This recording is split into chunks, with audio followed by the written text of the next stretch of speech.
Amigos y amigas, ¿qué tal? De nueva cuenta con ustedes, queridísimas audiencias de Cuatro Vientos. Bienvenidos sean a nuestro programa de noticias y comentarios de este día, jueves 1 de julio del año 2021, cuando son las 9 de la mañana con 30 minutos. Les damos la más cordial de las bienvenidas.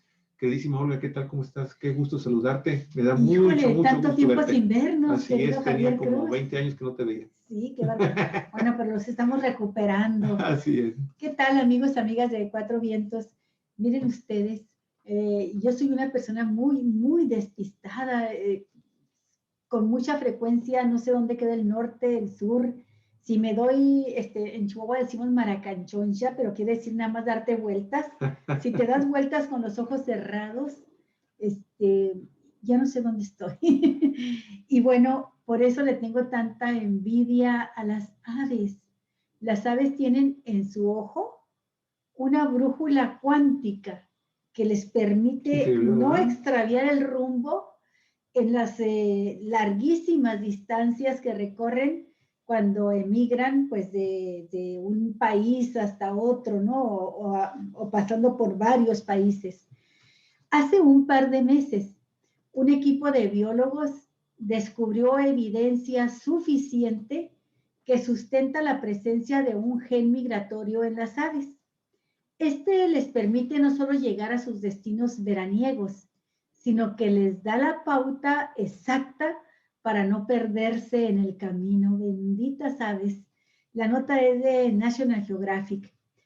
Dice, hoy existe nueva información que sugiere que podría usar las aves una brújula cuántica natural para navegar el planeta, mucho más desarrollada que cualquier aparato creado por los seres humanos.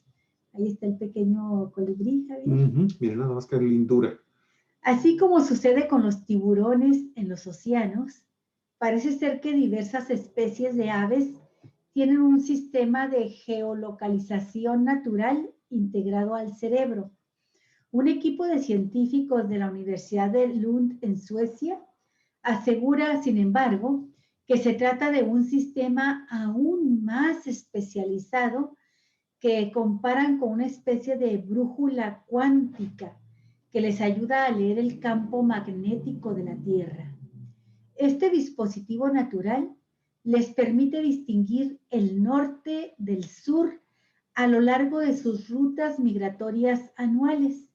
Opera bajo el principio de un sensor magnético en los ojos, propulsado por una proteína específica. Los investigadores la denominaron como cuántica, ya que esta proteína está relacionada con los procesos físicos del comportamiento de átomos y electrones. Con todo lo anterior, este proceso es mucho más fino, más exacto, más perfecto que cualquier GPS. Y eso que yo digo que Javier tiene un GPS integrado en el A veces se me cerebro. pierde, pero bueno. Sí.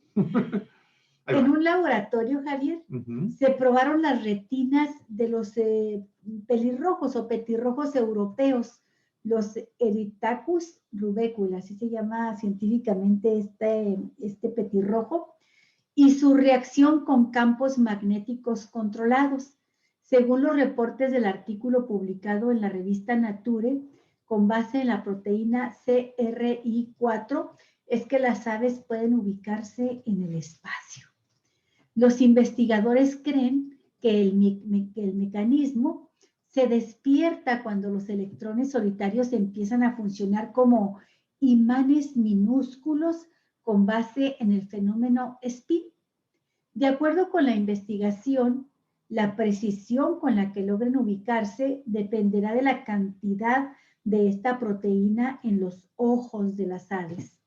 A pesar de que este fenómeno ya se observó en un entorno controlado, los científicos todavía no logran comprender este proceso a cabalidad.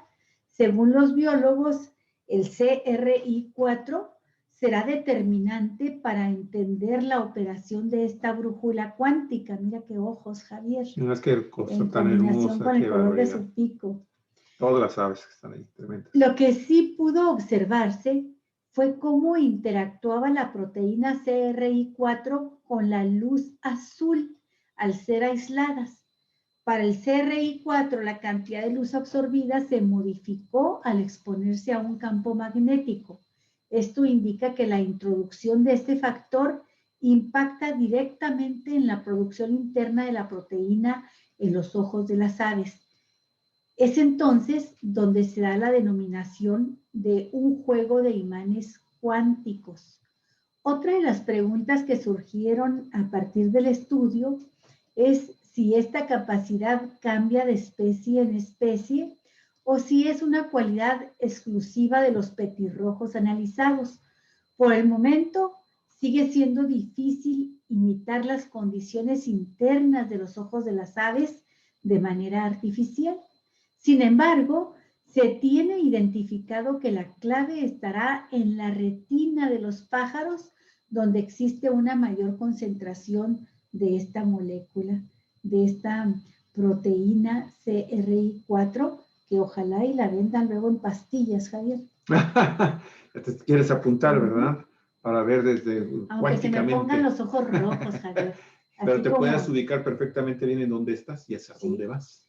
Que se me pongan las pupilas rojas y dilatadas, así como este personaje de la película, híjole, no deje de verla usted, el cisne blanco, ¿no? El cisne negro. ¿Te acuerdas?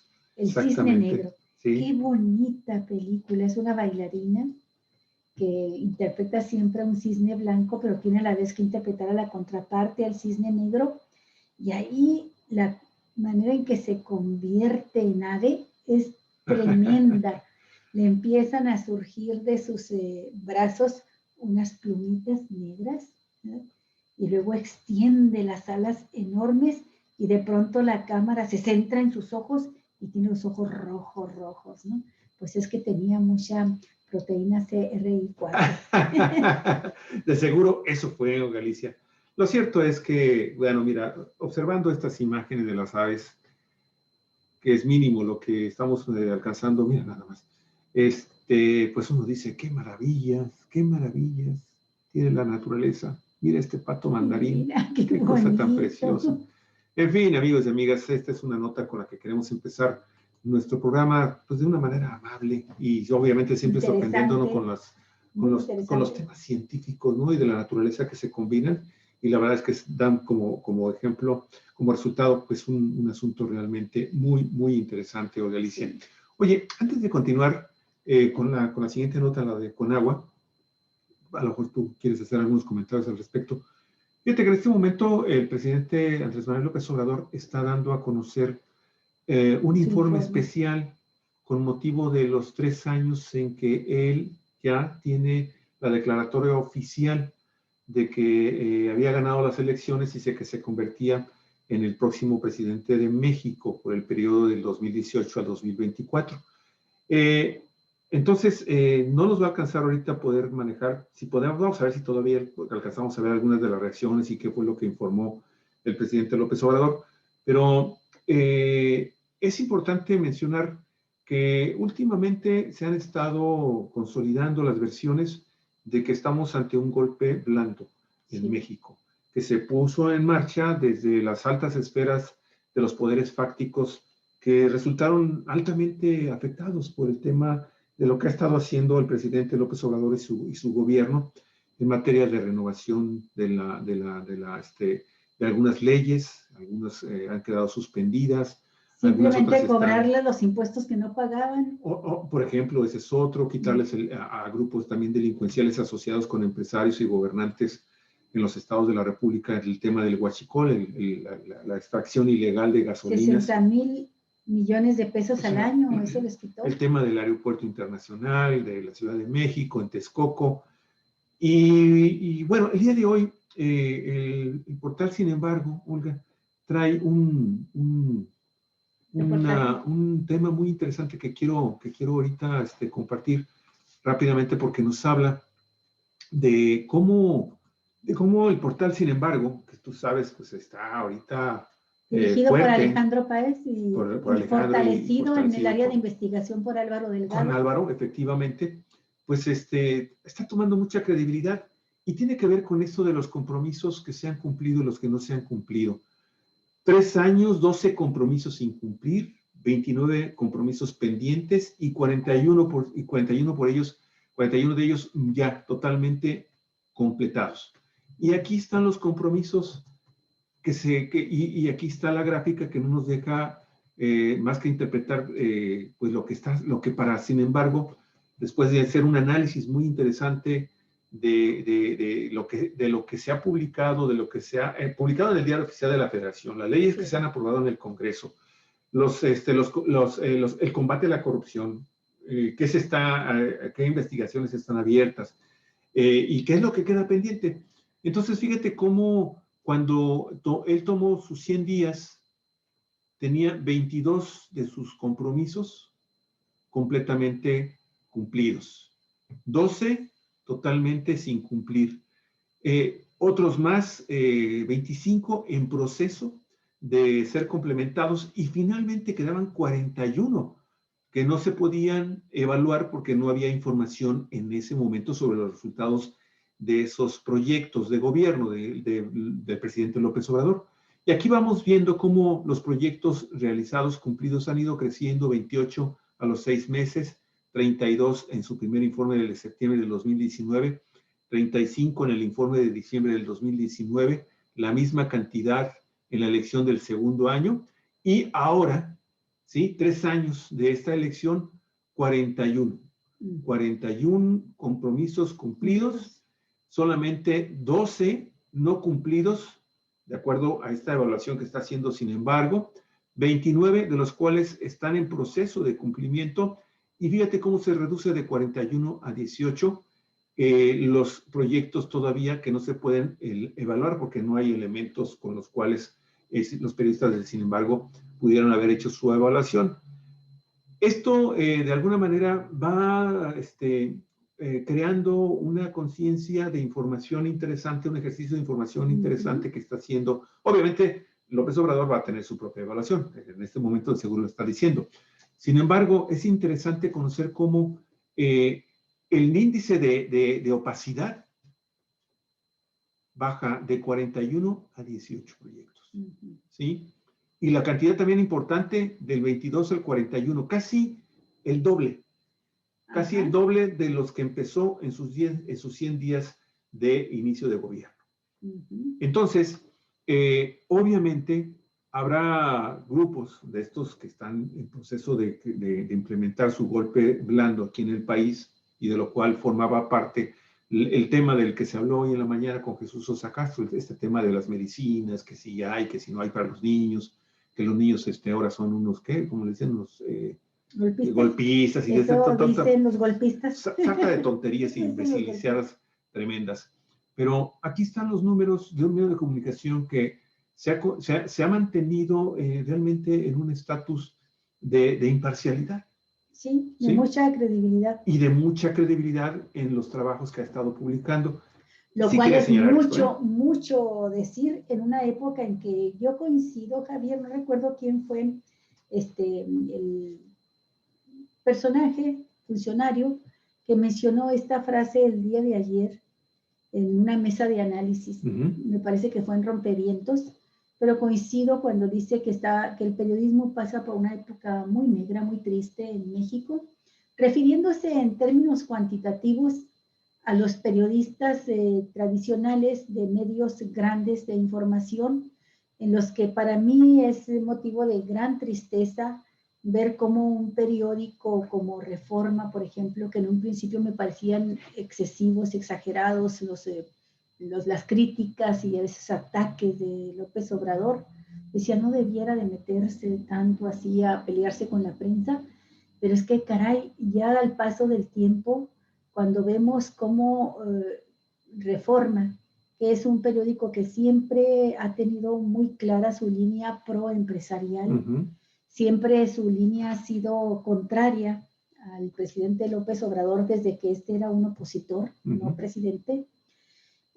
Con todo y todo, Reforma tenía parámetros de credibilidad, de un periodismo que lo sustentaba en hechos, en datos, con cierta objetividad, aunque ya la tendencia de la línea editorial fuese otra, tú podías confiar en que la información que te estaba dando era sustentada, verídica, y de ahí tú podías coincidir o no, Claro. con la línea editorial. Uh-huh. Pero ahora es para mí motivo, como periodista, motivo de una tristeza enorme ver cómo mienten a sabiendas de que mienten, hacen encabezados de notas absolutamente faltos de ética, rompe con todos los principios de esta profesión.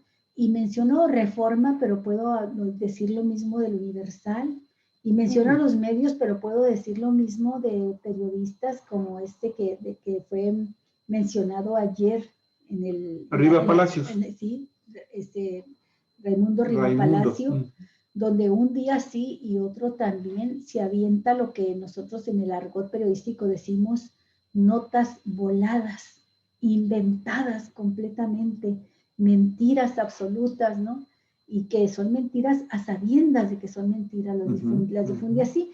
Entonces sí coincido, por un lado, ahí no puedes decir en términos generales de que el periodismo está en esta situación de crisis, en una condición deplorable, porque tienes ejemplos extraordinarios como este de Sin Embargo, y tienes mucho del periodismo que se ha ido a emigrar a las plataformas de YouTube, como los mismos periodistas, los periodistas Álvaro y Delgado y Alejandro Páez, que ya están en YouTube, pero el grueso de los medios de comunicación, Javier, sí están en una línea muy tendenciosa, y analizando lo que ha sucedido en otros países, pues sí, creo que podemos hablar de que los medios son uno de los grupos fácticos de poder. Sí, de hace mucho tiempo, no de ahora. Pero que ahora están en una línea golpista. Sí, porque cambiaron los papeles. Estaban en una línea oficialista. Sí, claro. Sí. Así, se cambiaron los papeles y eso pues motivó precisamente una reacción muy fuerte porque sabemos perfectamente bien que los medios fácticos, muchos de ellos concesionados, esto es muy importante, los medios electrónicos, radio y televisión, son concesiones que les otorga el gobierno mexicano para que hagan uso del espacio territorial mexicano, que es de dominio público, que es de dominio de todos los mexicanos. Entonces se les daba esas concesiones también bajo ciertos criterios de normatividad y de ética y de valores que se deben de implementar y que se deben de fomentar a través de su programación. Y desafortunadamente, pues estuvieron con toda la manga ancha durante todos los gobiernos del PRI, y luego esta bigobierno, ¿no?, entre los neoliberalistas del Partido Acción Nacional y del Partido Revolución Institucional, que sirvieron a los intereses, evidentemente, de las empresas transnacionales, los grandes grupos y consorcios multinacionales, obviamente también de las organizaciones financieras, de la banca agiotista mundial. Y eso, Olga Alicia, pues provocó grandes negocios, no nada más para los políticos, sino también para los medios de comunicación. Y los medios de comunicación, la inmensa mayoría de ellos, y muchos académicos y muchos intelectuales de momento, pues también eran enormemente beneficiados, se les embarraba la mano con grandes cantidades de contratos, vamos a ponerlos así, porque algunos de ellos se llegaron a hacer vía contrato, otros fueron totalmente vía chayote, en sobres y en este tipo de situaciones no demostrables, y sin embargo, pues ahora eso se le cerró esa llave, y bueno, ahí está la reacción. Lo cierto es que, bueno, Sin Embargo está haciendo un papel, regresando al tema de Sin Embargo, sí, está haciendo un papel muy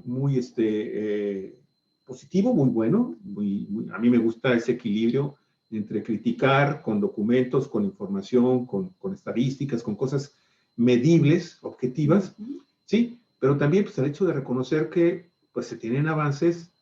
Yo, la verdad, yo no me imagino de nueva cuenta a este país regresando a las épocas del liberalismo priista y panista. ¿Dónde está la madera para tocarla, Javier? Porque entonces, pues la verdad, para todos aquellos que están diciendo que vivimos en una dictadura, la verdad es que ni siquiera se imaginan lo que es una dictadura. Sí.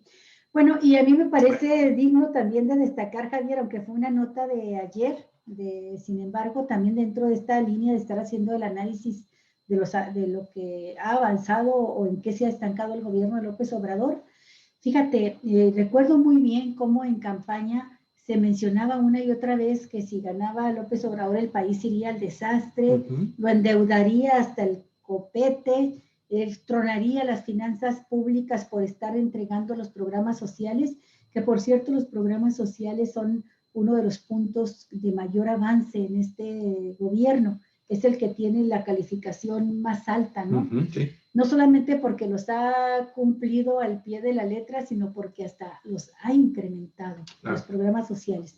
Pero el aspecto que a mí me parece que deben de tomar en cuenta, sobre todo los empresarios y aquellos empresarios que pues tienen un interés en una estabilidad económica en el país para poder invertir, pues la política en materia recaudatoria y en materia económica es muy saludable. La deuda, por ejemplo, de México bajó a 47.7% del Producto Interno Bruto, Javier.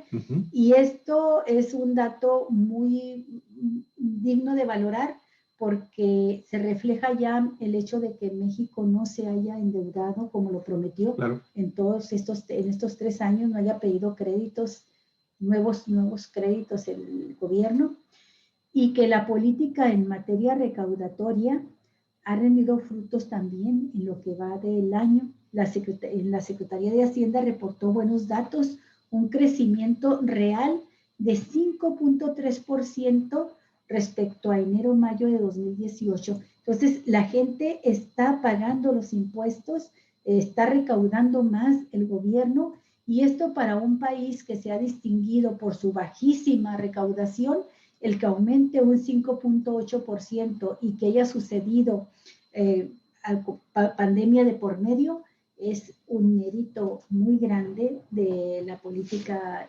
económica y fiscal, ¿no?, de la Hacienda. Así es. Y un último comentario yo quiero hacer sobre este tema de lo que está sucediendo este día en particular. Es muy interesante resaltar que el informe del día de hoy viene también antecedido por una información, por un acontecimiento que se dio ayer por la noche, y que fue este informe, que la primera parte de los informes de fiscalización de la cuenta pública del año 2020, que presentó ante el Senado de la República el titular de la Auditoría Superior de la Federación, que es David Colmenares, este personaje de triste recuerdo el año pasado, cuando pues sacó unos datos ahí totalmente volados. Después lo tuvieron que reconocer, que las personas que habían hecho ciertas evaluaciones de carácter auditorías, por decirlo menos, tuvieron problemas técnicos, eso dice, ¿no? Se refería a la auditoría del Tren Maya, Javier. Ándale. Y no, ¿sabes qué? Y la auditoría del costo que tuvo el desmantelamiento del aeropuerto, ese fue el de más escándalo. Sí, ese fue el del más escándalo. Sí.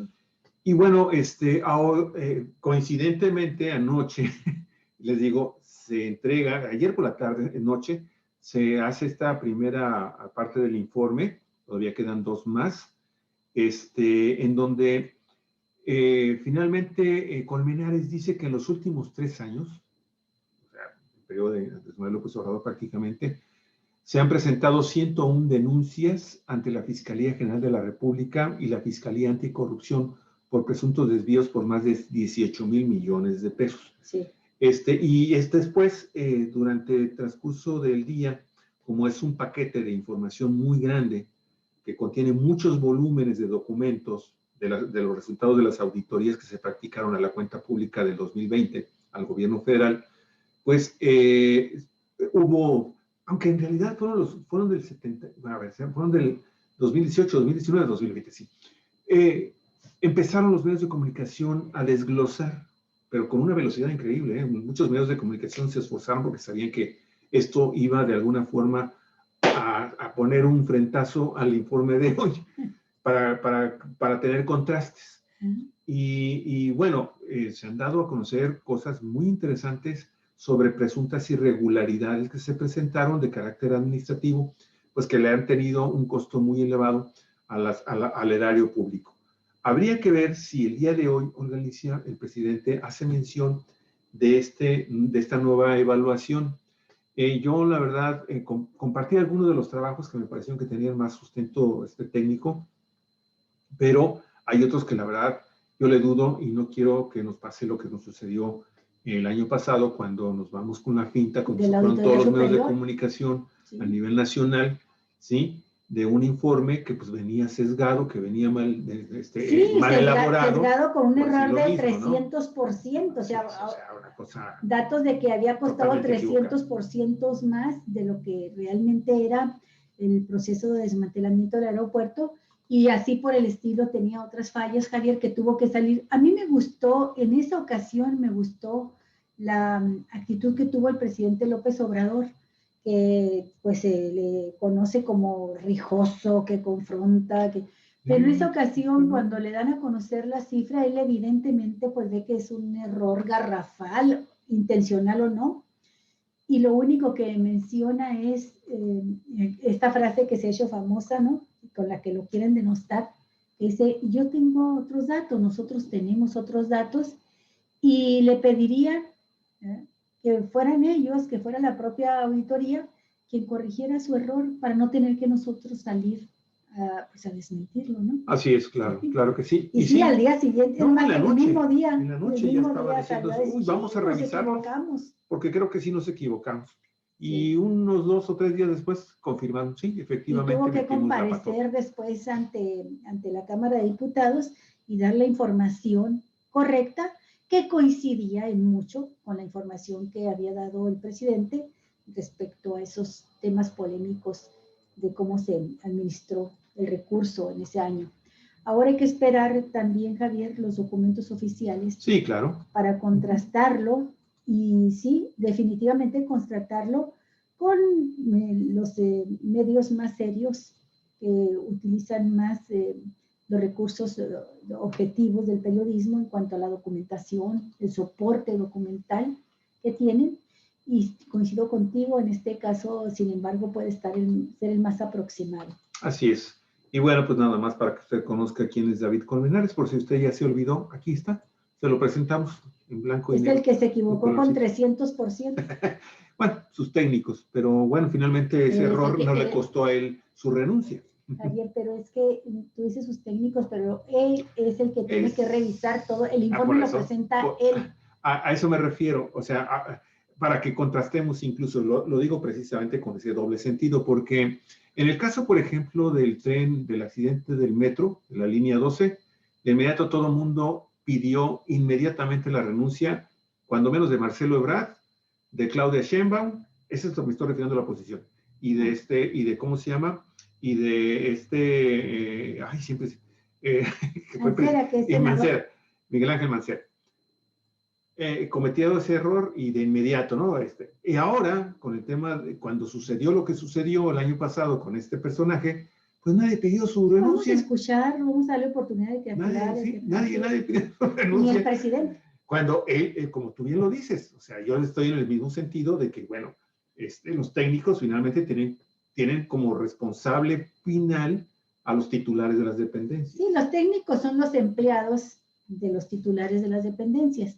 Y son empleados muy valiosos porque son los que conocen a detalle el manejo, ¿no? de la auditoría. El teje y maneje, dicen los especialistas. Sí. Bueno, pues si no quieres agregar algunas cosas más sobre este tema. No, vamos a tener mucho que hablar mañana, que es viernes, de este informe. Así es que lo dejamos para mañana. Vamos a Por lo pronto, algo desagradable, muy desagradable. Según un informe de Conagua, ejércitos de abogados y jueces se apoderan del agua. Es una nota también sin embargo, de la periodista Dulce Olvera. La Comisión Nacional del Agua, Conagua, está obligada a otorgar concesiones en cuencas y acuíferos sobreexplotados por litigaciones de una industria de abogados, aseguró Elena Burns-Stuck, subdirectora general de Administración del Agua. En este momento, en todo el país y en oficinas centrales, por mayoreo se están otorgando concesiones en cuencas y acuíferos sobreexplotados bajo órdenes de tribunales que nos dan entre 24 y 72 horas para poder otorgar la concesión sin disponibilidad o, de lo contrario, se reciben sanciones como multas que se quitan del salario del funcionario público, inhabilitación o arresto. Esto lo reveló en el Senado de la República durante el foro El Derecho Humano al Agua, dedicado a la tribu Yaqui, víctima de un conflicto violento por el agua en el noroeste mexicano. Otra vez un problema con los jueces, Javier, que se inclinan la balanza de la justicia a favor de los poderosos económicamente. Bulls llegó del activismo en Agua para Todos a la Conagua, junto con otros funcionarios en octubre de 2020, para realizar una limpia en la institución ordenada por el presidente Andrés Manuel López Obrador, luego del conflicto en una presa de Chihuahua. Lleva años junto con académicos y ciudadanos exigiendo una ley general de aguas que priorice el derecho al agua por encima de los intereses económicos, a diferencia de la Ley Nacional de Aguas aprobada en 1992. En su ponencia explicó que la Conagua tiene 60 días para investigar, registrar y otorgar concesiones a quien las solicite, lo cual, dice ella, es imposible por falta de presupuesto, por lo que se tiene un rezago de 174,000 solicitudes de concesiones en proceso. En todo el país ha emergido una industria de abogados que obtienen concesiones para sus clientes, reclamando a la Conagua por no haber cumplido con el plazo de 60 días. Los tribunales nos obligan, sin importar si hay veda, si hay daños a terceros o si no hay disponibilidad de agua, expuso la funcionaria frente a senadores y diputados de la Comisión Permanente. En 75 años, desde la Constitución de 1917 hasta la aprobación de la Ley de Aguas Nacionales durante el gobierno de Carlos Salinas de Gortari, solo se otorgaron 2,000 concesiones, pero desde 1992 a la fecha, en solo 3 décadas, se han otorgado más de 518,000 concesiones, más de medio millón, Javier. Sí, no, es tremendo. Lo cual genera mercados de agua y obstaculiza garantizar el derecho al agua a poblados, dijo la funcionaria. Burns planteó que esta sobreconcesión y sobreexplotación se derivó de que el sistema de concesiones avalado por la ley salinista se impuso a México como condición para la firma del Tratado de Libre Comercio, el Telecán o TLC, como lo conocimos en México, y se exigió al país tratar todas las formas de agua bajo la figura de la concesión y que ésta tuviera que ser objeto de operaciones de compraventa sin restricción. Y mire, la Ley de Aguas Nacionales permitió el otorgamiento de concesiones en orden de solicitud sin visitas de campo para verificar. No da instrumentos para enfrentar el sobreconcesionamiento, expuso también este funcionario. Finalmente, la actual ley, también ha permitido una vil manipulación, así lo dijo, de los dictámenes de disponibilidad, de tal manera que aunque los acuíferos en Cedros, Zacatecas, Cuauhtémoc, en Chihuahua, Piedras Negras, en Coahuila, y Silao, en Guanajuato, están sobreexplotados, se publica mágicamente en el Diario Oficial de la Federación que tienen 100 millones de metros cúbicos. Y si sale en este documento, se debe otorgar entonces la concesión. Y esto es un cuento de nunca acabar, Galicia, en donde, como lo hemos estado denunciando desde hace mucho tiempo, todo el problema con el tema de las concesiones proviene de una autoridad de la Comisión Nacional del Agua que ha sido por demás corrupta, que se ha aliado a los peores intereses de los sectores empresariales y también de los sectores gubernamentales que desde las altas esferas del poder están haciendo los grandes negocios. Y si no, aquí no lo menciona el caso, porque pues, evidentemente están más enfocados al tema de lo que está sucediendo con el agua en el noroeste y fundamentalmente en el noroeste de la República, pero fundamentalmente con el pueblo yaqui.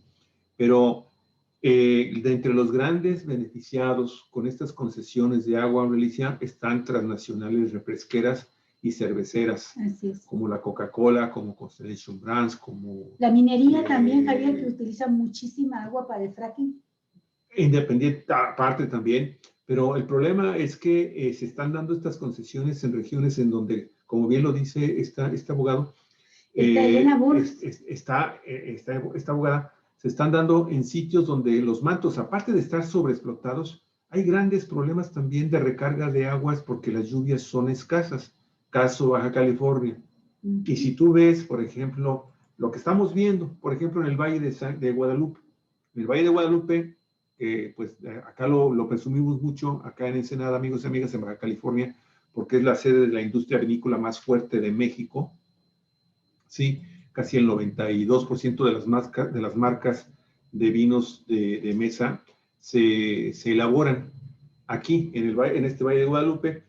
El crecimiento del sector ha sido totalmente descontrolado, y si de por sí ya la ciudad de Ensenada se beneficiaba con 20 millones de litros anuales, Alicia, de agua potable, de metros cúbicos de agua que se están extrayendo del manto freático de la cuenca del río Guadalupe, que así se llama, ¿sí? Agrégale el crecimiento desmedido de las zonas de producción de vid, que estamos viendo que no se detienen, que se siguen ampliando y ampliando y ampliando las zonas de cultivo de la uva, amigos y amigas, para elaborar vinos, y no hay autoridad alguna. Yo por eso siempre dije que la titular Blanca Jiménez, que ya se fue de la dirección de Conagua, estaba metida también en el ajo de los grandes negocios aquí y de actos de corrupción, y qué bueno que finalmente el presidente le dijo, ¿sabes qué? Mejor vete de embajadora a París. Vete mejor a París, allá, pues vete a tomar tus buenos vinos que se ve que te gustan allá, porque pues estuviste apoyando a estos grandes empresarios que están vinculados también con el poder político en Galicia, incluyendo a grandes panistas que tienen sus viñedos, como Ernesto Rufo, por ejemplo, o este ex senador de la República, Mario Fabio. Mario Fabio también tiene su vitivinícola, pero bueno, ahorita se me olvidó. Incluso hasta utilizó fondos públicos de fideicomisos y de programas federales para pavimentar la entrada de su rancho. Este senador panista que ahorita, cómo se me fue a olvidar, perdón, ahorita lo busco. ¿Hermosillo? ¿Víctor Hermosillo? No, uno de Ensenada. No, es de aquí de... Sí, un panista de Ensenada. Sí, es de Baja California y es de Ensenada. Ahorita me acuerdo su nombre. Mientras tú te recuerdas el nombre, Javier, yo quiero mencionar que me da mucho gusto ver que esta funcionaria, Elena Burns, forma parte ya de Conagua y que se haya incorporado viniendo directamente del activismo, ¿verdad?, de la defensa del agua, una de las promotoras de la nueva Ley Nacional de Agua, que lleva en el centro, en el eje, en el corazón de su propuesta, el hecho de que el agua sea considerado efectivamente como un derecho humano, y la defensa hacía fuerza de todo de que no se privatice por ningún motivo. Y me parece muy bien este informe que ella presenta, Javier, porque la referencia que dan de que se le solicita su trabajo en Conagua a partir del conflicto que se dio en Chihuahua en la presa La Boquilla, creo que alertó al presidente de la República sobre los conflictos sociales y políticos que podían detonarse, como fue el caso de Chihuahua.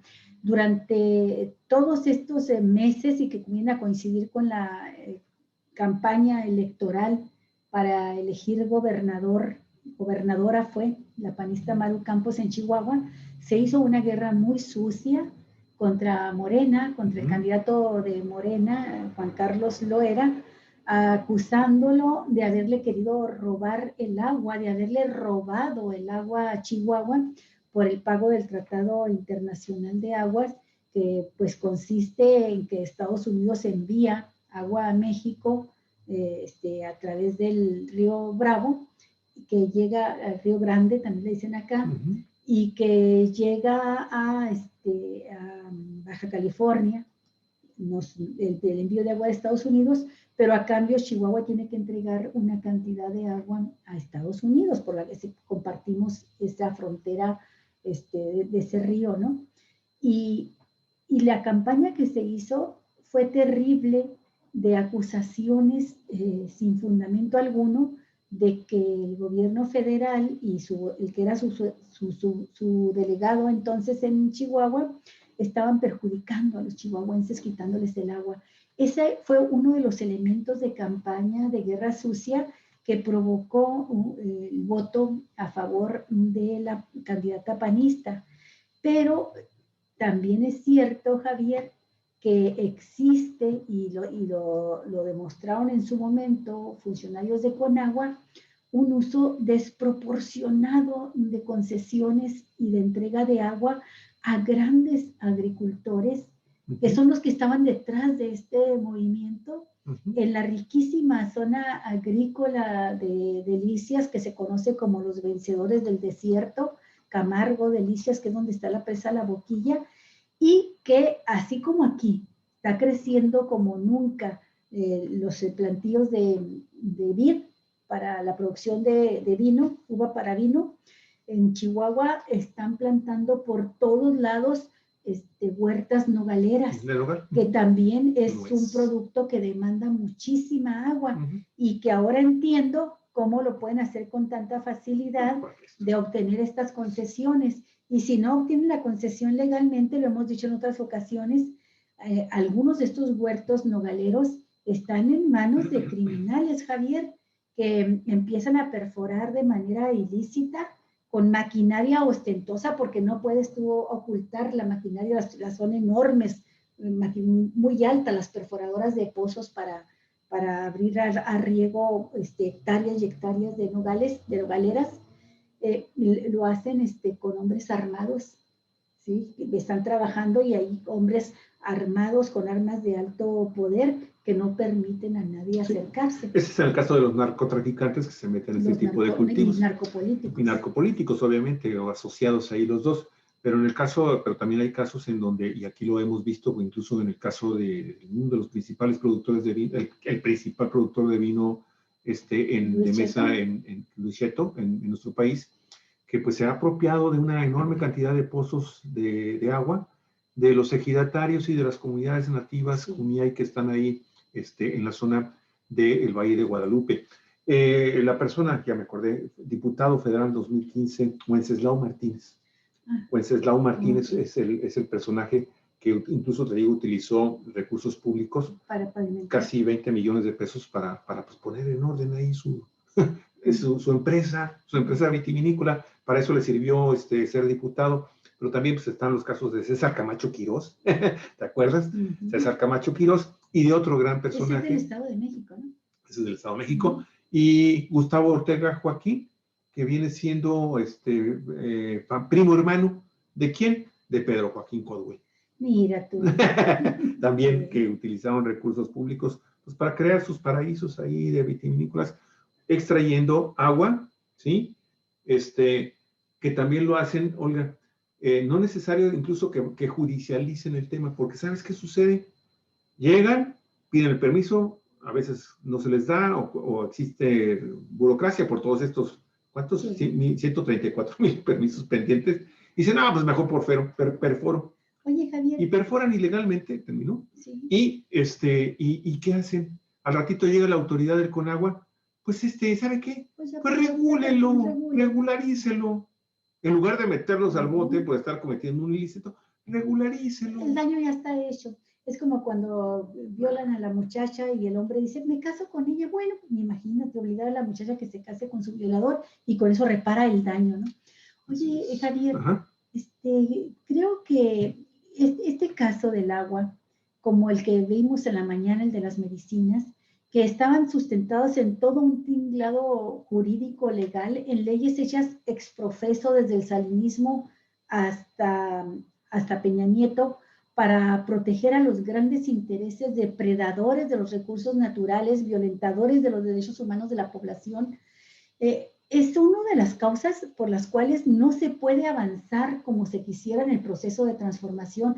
Me quedé pensando ahorita de las promesas que todavía no se cumplen, los compromisos de campaña, en fin, es que cumplir compromisos de campaña que tienen que ver con el combate a fondo a la corrupción, hacerlo por la vía del derecho, como dice López Obrador, todo por la razón, nada por la fuerza, pues te lleva a un proceso largo en el que tienes que modificar una cantidad impresionante de leyes para poder combatir este tipo de actos como este 500,000 de concesiones entregadas a una industria de abogados y de productores que se han estado dando concesiones a sí mismos. Y que benefician a las transnacionales. Y que benefician a transnacionales y a gente de poder en el país. Así.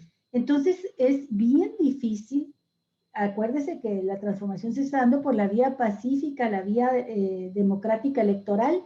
Entonces, se tiene que dar dentro de los rieles de las leyes y cambiar esos rieles, quien requiere una fuerza legislativa muy grande. Y Morena no ha tenido la mayoría calificada para hacer las reformas por sí misma. Pero además, Javier, requiere también un sistema judicial que se corrija a sí mismo, que termine con las corruptelas que existen, porque lo que nos acaba de decir esta funcionaria, Elena Wolf, es que esta industria de abogados que están permitiendo que entreguen concesiones y concesiones porque no resuelve con agua en un término de 60 años si se puede o no dar la concesión, de 60 días, perdón, si se puede o no dar la concesión, pues esta industria florece porque la ley se lo permite, Javier. Y si la ley permite eso, los jueces, así, mira, con las manos, lavándose las manos, dicen, yo cumplo con lo que dice la ley. Y bueno, quitar todo ese tinglado judicial no es tan fácil, político y judicial. Se requieren muchas reformas y se requiere una fuerza legislativa muy grande, muy grande, Javier. Bueno, pues llevamos 45 minutos, hay que meterle el acelerador. Vamos a la siguiente nota. Ahora, esta es una nota muy interesante, amigos y amigas, se la recomendamos también muchísimo que la escuchen, la vean, le den seguimiento, porque dice que la Comisión Nacional de los Derechos Humanos acusó a los expresidentes Miguel Alemán, Adolfo Ruiz Cortines y Adolfo López Mateos de haber cometido crímenes de lesa humanidad cuando ellos eran presidentes, cuando ellos eran mandatarios en sus sexenios. Y esto, amigos y amigas, abre una nueva polémica muy interesante y que nos hace recordar que no nada más fueron los gobiernos neoliberales. Vamos a hablar de gobiernos, antes de los gobiernos neoliberales, hubo un gobierno ultracorrupto, el de José López Portillo, y antes estuvieron cuando menos desde, pues estamos hablando desde Miguel Alemán, desde el 44, 45, hola Alicia, 42, hasta Luis Echeverría Álvarez. ¿Sí? Fueron gobiernos altamente represores, fueron gobiernos autoritarios que reprimieron con golpes, con desapariciones, con asesinatos, amigos y amigas, por igual a luchadores, activistas sociales, no se les decía entonces así, ¿sí? Pero a todo lo que fuera oposición a sus diagnósticos y a la implementación de sus políticas totalmente verticales. Esos gobiernos, amigos y amigas, son a los que posiblemente nos podríamos enfrentar de regresar a este tipo de gobiernos con el tipo de gente que se ha unido en este momento para implementar el golpe blando del que hemos estado platicando aquí y del que hemos hablado mucho en este programa, gracias a una serie de investigaciones muy serias, muy profesionales, muy bien hechas, elaboradas por Contralínea, fundamentalmente, y por Sin Embargo. Y en contraparte, Javier, estaba recordando la pregunta, la redacción que hizo la Suprema Corte de Justicia para la consulta que se realizará el próximo 1 de agosto, no le pone límite. A diferencia de la pregunta que se le solicitó, que era los gobiernos de Salinas de Gortari hasta Enrique Peña Nieto, la redacción que hicieron los ministros de la Corte es los actores políticos del pasado. Así es que se pueden ir hasta estas fechas, la obligación del Estado de esclarecer lo que sucedió, y van a decir, pues muchos ya... ya murieron, estos ya tres murieron, ya murieron. O ya prescribieron los presuntos delitos, pero el juicio de la historia, la verdad, el derecho a la verdad del pueblo y que queden señalados por lo que hicieron, eso también es un triunfo de la justicia. Ahí va, amigos y amigas, Nancy Flores del Contralínea dice lo siguiente, esta información. En su primer informe especial sobre violencia política del Estado, la Comisión Nacional de los Derechos Humanos documentó desde ejecuciones extrajudiciales y desapariciones forzadas hasta tortura y otros crímenes de lesa humanidad cometidos en México entre las décadas de 1950 al año 2016. Para el cierre del sexenio de Miguel Alemán Valdés, quien gobernó el país de 1946 a 1952, el gobierno de Adolfo Ruiz Cortines de 1952 al 58 y el inicio de la administración de Adolfo López Mateos de 1958 a 1964, acusa que las primeras huellas de la violencia política del Estado en México se encuentran en casos paradigmáticos represivos de inicio de la década de 1950 en operativos coordinados por el Estado Mayor Presidencial contra manifestantes del 1 de mayo de 1952, por ejemplo, y contra los militantes del enriquismo el 7 de julio del mismo año. Miguel Enríquez Guzmán. Sí. Asimismo, cita la creación de la Dirección Federal de Seguridad y su coordinación con los demás aparatos de seguridad en México y su actuación sistemática contra el enemigo público de la década de 1950, los enriquistas primero y luego de ellos Rubén Jaramillo, los ferrocarrileros, los maestros y también los petroleros.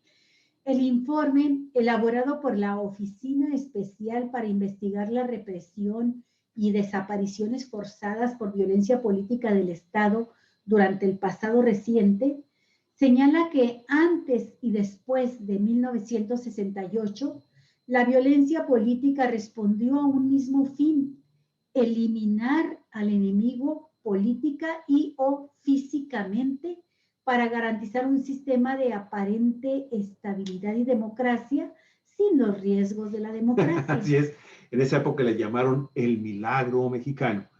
Agrega que por ello fueron constantes varias prácticas de la represión a lo largo de varias décadas, desde 1951 hasta al menos 1988. La clandestinidad de la violencia, la ilegalidad de las actuaciones de los cuerpos represivos, la procuración de un marco legal que diera lugar a la represión, la sistematización y modernización de dichas prácticas y la utilización integral de las instituciones del Estado en la planificación y ejecución de estas prácticas. Bueno, es todo lo que llamó este escritor Javier Mario Vargas Llosa la dictadura perfecta, el priismo en el poder. Además, identifica este informe de la CNDH que los gobiernos priistas y panistas analizados usaron en la represión cuerpos policiales vestidos de civil, grupos de choque, el enterramiento o cremación de los asesinados, la muerte clandestina, la desaparición forzada y finalmente la desaparición de dichos hechos en los archivos para borrar sistemáticamente las huellas del engranaje represivo. Y respecto a las masacres, apunta que al dejar cuerpos moribundos frente a hospitales, en las prisiones políticas y hasta en los caminos y las carreteras, la violencia, se presenta también de manera performativa y ejemplarizante. Sí, que le sirva de escarmiento, de ejemplo a la gente, ¿no? Para la Oficina Especial, el fin de la mecánica represiva de antes de 1968, específicamente para la década de los años 50, es la misma de los años de la llamada Guerra Sucia, la eliminación total. Esto es, que la eliminación del enemigo sí es física, sí es política, sí es la cancelación de su posibilidad de ser amenaza. De ahí los casos paradigmáticos como la masacre del 7 de julio de 1952, cuando los cuerpos de los masacrados son desaparecidos y presuntamente cremados en el campo militar número 1, o la ejecución extrajudicial e intento de desaparición de 4 miembros del grupo de los 400 en marzo de 1954. En estos ejemplos, el enemigo perseguido es de filiación enriquista. Y no solo se les desaparece físicamente, sino política e históricamente. Se cancela el registro del partido enriquista, la Federación de Partidos del Pueblo Mexicano, y además se cierran todas sus oficinas en México y se les prohíbe reunirse, bajo pena de ir a la cárcel, como el fallido intento de asamblea que realizaron el 28 de junio de 1959 en León, Guanajuato, cuando 400 delegados de todo el país acaban detenidos en el cuartel militar de la ciudad de Irapuato. Y así se va este reportaje, Olga Alicia, que realmente se lo recomendamos muchísimo. Hoy mismo nosotros lo vamos a subir. Nancy Flores de Contralínea, de nueva cuenta, trabajos muy interesantes con base a este informe de la Comisión Nacional de los Derechos Humanos, que hace muy bien en puntualizar esto que sucedió en nuestro país y que de una manera gráfica, con documentos históricamente comprobados, Galicia, ¿sí?, se deja en claro que la posición de ese priismo monopólico, ¿sí?, de ese autoritarismo y de ese presidencialismo total que no admitía a ningún adversario, ¿sí?, marcó el destino de este país durante décadas. Durante décadas, Olga Alicia, este país y los ciudadanos de este país fueron objeto de todo tipo de censuras y de prohibiciones a cambio de que si ejercían sus derechos constitucionales a la información, a la expresión o incluso la libertad de prensa, se exponían a ser finalmente masacrados, desaparecidos, quemados, sus familiares desaparecidos, torturados, en fin. Por eso, y bueno, y en este caso del general Enríquez, Javier, el enriquismo, este es Rubén Jaramillo. Sí, Rubén, perdón, sí, cierto. Pero en el caso del general Enríquez, Javier, pues hay que decir que se trató de una represión a sangre y fuego para evitar la posibilidad de que el general Miguel Enríquez Guzmán ganara la presidencia de la República. Fue candidato. Y le quitaron el registro, lo persiguieron, asesinaron a sus seguidores y ya vimos lo que sucedió, ¿no? Sí, en una serie de eventos trágicos, Olga Alicia, en donde las sucesiones presidenciales en México, del México posrevolucionario, empezando con Álvaro Obregón, ¿sí?, cómo impone precisamente como su delfín a Plutarco Elías Calles, que es el sustento de la película La sombra del caudillo, que la verdad queremos recomendarle muchísimo. Si usted tiene la oportunidad de ver esa película o leer esa novela de este historiador chihuahuense, Martín Guzmán, perdón. Sí, no se la pierda, por favor, léala o vea la película. Y yo estaba equivocado, no es con Cedillo, es con el general Serrano. Con el general Serrano. Es al que asesina. Es al que querías decir. Así es. Sí. Bueno, Javier, me parece muy interesante este trabajo porque nos muestra cómo resulta descabellado y de risa loca escuchar hoy a intelectuales afamados que un día sí y otro también gritan a los cuatro vientos que estamos viviendo una dictadura, que nunca en la historia de México había habido tanto autoritarismo como el que se vive con Andrés Manuel López Obrador. Caray, cuando los periodistas que conocemos de estos hechos y de los más recientes de lo que sucedió, sobre todo con Calderón para acá, sabemos lo que es la represión, la censura, la falta de libertad de expresión, y hemos tenido pues la mala suerte de ver caer a nuestros amigos, a nuestros colegas asesinados por regímenes autoritarios realmente. Nunca tampoco habíamos gozado de tanta libertad de expresión como hoy, Javier. Bueno, te pido de favor, vamos a dejar para mañana, esta nota de Sabina, no pierde actualidad. Pero esto que se está dando también a conocer hoy, la nota número 5. Sí, 16 grupos criminales. Esa nota, amigos y amigas, también nos va a servir para otra nota que viene de San Diego y de la serie que vimos anoche, Galicia, de la serie que está en Netflix. Antier la pusieron en el catálogo de Netflix, no se la pierda. Es un trabajo muy bien elaborado. Somos, la masacre de pobladores allá en Allende, Coahuila. Vamos entonces primero con los grupos armados. Un total de 16 grupos criminales mantienen una disputa abierta por el control de las rutas del narcotráfico y narcomenudeo en el país este año. Se trata de organizaciones delictivas que además tienen capacidad para lavar dinero proveniente de esta actividad y otras actividades ilegales consideradas como crimen organizado. Arturo Ángel, periodista de Animal Político, también dice en este reportaje que un reporte actualizado del Gabinete de Seguridad identifica al Cártel del Pacífico y al Cártel de Jalisco como las organizaciones criminales predominantes en el norte y centro del país, mientras que el Cártel del Golfo, a cuyas facciones se atribuye la masacre del pasado de 15 personas en Tamaulipas la semana pasada, aún tiene presencia en 8 entidades de la República. En total, las autoridades identifican una presencia clara e importante de estos grupos criminales en 25 estados.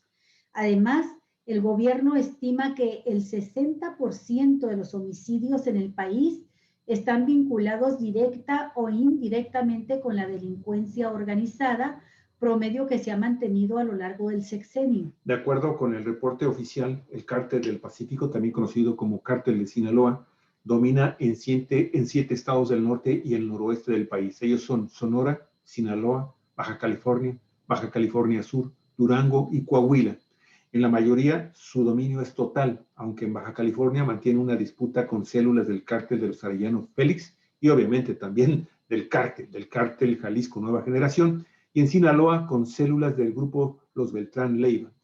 El Cártel Jalisco Nueva Generación ha consolidado su presencia en amplias regiones de 8 estados del centro del país: Jalisco, Nayarit, Colima, Michoacán, Guanajuato, Estado de México, Guerrero y Veracruz, aunque en varias de ellas en disputa con grupos locales. Por lo que respecta al Cártel del Golfo, el reporte oficial identifica su presencia en 9 estados. En 3 de ellos, Zacatecas, Aguascalientes y San Luis Potosí, su prevalencia es dominante, mientras que en los otros 6, Nuevo León, Tamaulipas, Oaxaca, Chiapas, Quintana Roo y Veracruz, tiene presencia, pero también disputa con otros grupos criminales. A diferencia de los grupos del Pacífico y Sinaloa, el Cártel del Golfo no solo mantiene disputas con bandas rivales, sino también con sus distintas facciones internas, principalmente en Tamaulipas, donde a su vez lucha con remanentes de sus exaliados, los Zetas. El reporte establece además que los Zetas se han aliado con otro grupo dominado Cártel del Noroeste para enfrentar al Cártel del Golfo en Nuevo León, Oaxaca y Quintana Roo o Galicia. Y esto está creando gravísimos conflictos a nivel de seguridad social o Galicia, en donde definitivamente lo que vimos en el programa de ayer, en la serie tiene 6 capítulos. No se los pierdan. Sí, es una miniserie, se llama Somos. Y es la anatomía de una masacre.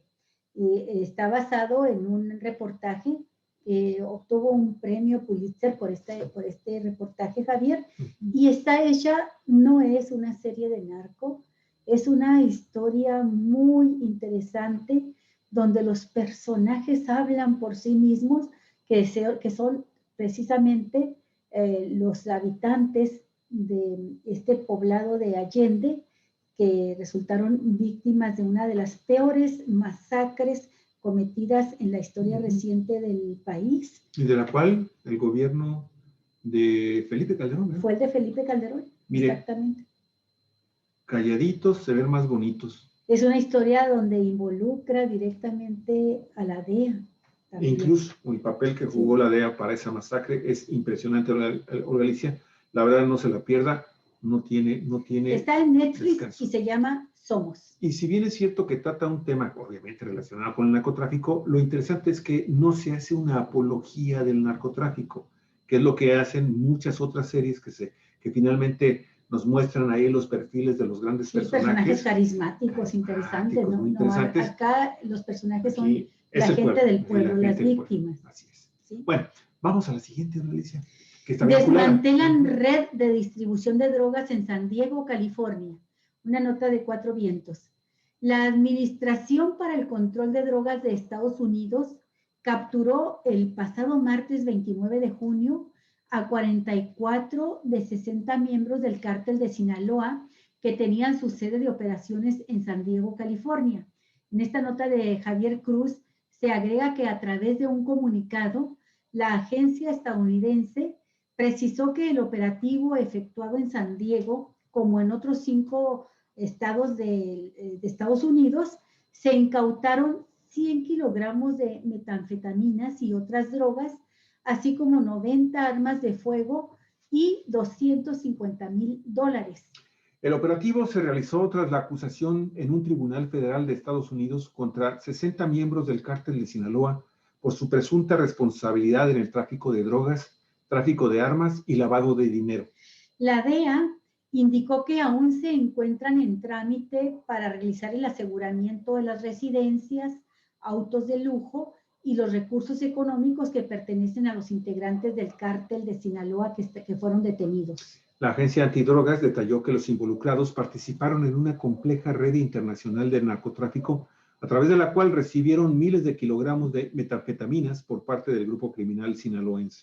Según las investigaciones de las autoridades de Estados Unidos, la droga llegaba a ese país a través de escondites en automóviles y motocicletas, además de trenes, aerolíneas comerciales, el propio correo estadounidense y servicios de entrega comercial como FedEx y UPS. Fíjate, aquí me extraña que no hayan incluido, en el caso de este grupo, de esta célula, aquí en San Diego, la enorme cantidad también de droga que se pasa por embarcaciones. Sí. Se me hace muy raro que no lo hayan puesto, pero en fin. Y por túneles que no creo que hayan desaparecido. Que no han desaparecido, obviamente. Respecto a los pagos millonarios, la DEA detectó que estos se efectuaban a través de distintos medios, ello con el objetivo de no poder ser rastreados por las autoridades estadounidenses y mexicanas. A cambio, decenas de miles de dólares en ganancias de narcóticos se devolvieron a los líderes de la red a través de envíos de efectivo a granel, depósitos estructurados en efectivo en cuentas bancarias y sistemas de transferencias de dinero como MoneyGram, Western Union, PayPal, Zelle, Venmo y Cash App, reveló la agencia antidrogas. Y pues sí, Alicia, esto definitivamente es un tema que directamente afecta, obviamente, el tema de la seguridad en Baja California, donde tú sabes que estamos ocupando a nivel nacional el segundo lugar a nivel de los índices, de las tasas de homicidio por cada 100,000 habitantes, con Tijuana ocupando creo que el segundo o el tercer lugar, con Mexicali en un repunte importante, con Ensenada también ubicado como el sexto municipio en donde también se están cometiendo la mayor cantidad de asesinatos dolosos relacionados con el tema del narcotráfico. Así es, y a propósito de la actividad del narcotráfico que tanto afecta a las familias y a la economía de las regiones del país, pues tenemos el caso muy conocido de Michoacán, y dicen, primero que desarmen a narcos, retan productores de aguacate en Michoacán. Oye, Olga, este video que vamos a mostrarles, amigos, para ilustrar esta nota, pues a mí viene siendo una especie así como de homenaje póstumo, de alguna forma, al doctor Mireles, porque lo hicimos hace ya varios meses, este video, lo rescatamos para ilustrar este tema de las autodefensas, pero vamos a ver al doctor Mireles. Manuel Mireles, que bueno, pues hizo un trabajo muy valiente de defensa de su gente, ¿no? Así es. Bien, Selene Flores, Alicia, del periódico Milenio. Adelante. Dice, integrantes de Pueblos Unidos en Michoacán condicionaron de poner las armas a cambio de que el gobierno local garantice su seguridad, y para ello exigieron que se coloquen puntos de revisión de la Guardia Nacional en la zona para impedir el paso de integrantes del cártel Jalisco Nueva Generación y del cártel conocido como los Viagras. Aseguraron que no se armaron por gusto, sino por necesidad, ya que las autoridades habían sido rebasadas. Ayer dejaron por unas horas las armas y las 52 barricadas de los municipios Salvador Escalante, Nuevo Urecho y Teretán para reunirse en la plaza principal del municipio de Ario de Rosales y responder desde ahí a Israel Patrón, secretario de Seguridad Pública del Estado, quien el martes pasado los amenazó con desarmarlos. Con todo respeto para nuestro gobierno, que hagan la chamba ellos y nosotros dejamos nuestras armas. Y nosotros nos vamos a trabajar a nuestras tierras, que es lo que nosotros sabemos hacer, dijo uno de los comandantes. El martes, el secretario de Seguridad Pública de Michoacán dio a conocer que desarmarán a los grupos denominados Pueblos Unidos que surgieron en los últimos meses en 4 municipios de la entidad: Salvador Escalante, Ario de Rosales, Nuevo Urecho y Taretán. Israel Patrón Reyes dijo que estos grupos violan flagrantemente la ley de armas de fuego y explosivos. Fíjate esto, por lo que se debe actuar conforme a los estatutos. Nos quieren desarmar a nosotros. Están diciendo que nosotros estamos violentando la ley. Sí, traemos rifles de alto poder, pero créanme que no es por gusto. Todo esto lo hicimos por la necesidad. Las autoridades habían sido rebasadas, reiteró el comandante desde el templete municipal. En el lugar hicieron presencia 8,000 campesinos de todas las edades, familias enteras que aseguran que detrás de cada hombre armado hay una historia de asedio del crimen organizado que los ha obligado a dejar sus cultivos de aguacate para tomar finalmente las armas, para retomar, vamos a ponerlo así, para retomar las armas y autodefenderse, Alicia, porque en este gobierno, de este gobernador perredista, Silvano Aureoles, ¿sí? Un verdadero trácala, un verdadero cobarde, un verdadero ruin, y lo decimos por lo valentón que se comporta ahí con las personas que tienen la valentía y el atrevimiento de mostrar su inconformidad a su gobierno, y él rodeado de su estado mayor de seguridad, en materia de seguridad, va y lo empuja muy valientote, ¿sí? Este personaje, este hombre, este gobernador Aureoles, ha precisamente fomentado la creación y la operación prácticamente impune de nueva cuenta de los cárteles de las drogas que están operando en esa región, en donde ya está entrando también el cartel Jalisco Nueva Generación, ¿no? Sí. Y mira, ahí está el doctor Mireles, que sobrevivió a los enfrentamientos contra los grupos criminales de su pueblo natal en Michoacán, que sobrevivió a un avionetazo, que está muy extraña la manera en que se dio este accidente, esta caída de la avioneta. Sobrevivió a la cárcel, donde lo tuvieron preso sin que le proporcionaran los medicamentos que requería. Él sufría de diabetes en grado avanzado. Sobrevivió a muchos otros atentados, pero no pudo sobrevivir, desgraciadamente, al COVID-19. Es una de las víctimas de COVID. Así es, falleció con eso, Galicia. Sin embargo, pues hizo historia. Se queda para generaciones y generaciones en la historia de México y particularmente de los michoacanos. Muy bien, pues Olga, ya nos vamos con esto, simple y sencillamente. Ya empezaron a surgir las primeras notas sobre lo que informó hoy Andrés Manuel López Obrador, el presidente de la República, con el tema de su informe a 3 años de que ganó las elecciones el día 1 de julio del 2018. ¿Sí?